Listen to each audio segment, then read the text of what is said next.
Robert, tragedy on the roads tonight. A Jacksonville man is dead. Another person hurt after an accident on I-95. This is an update to a story we brought you here on First Coast News at 6:30 this evening. It happened on I-95 between County Road 210 and World Golf Village. Investigators with Florida Highway Patrol say the 38-year-old driver lost control while switching lanes.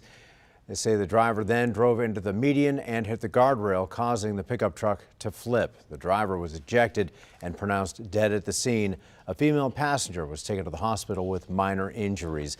The southbound lanes of I-95 have since reopened. Late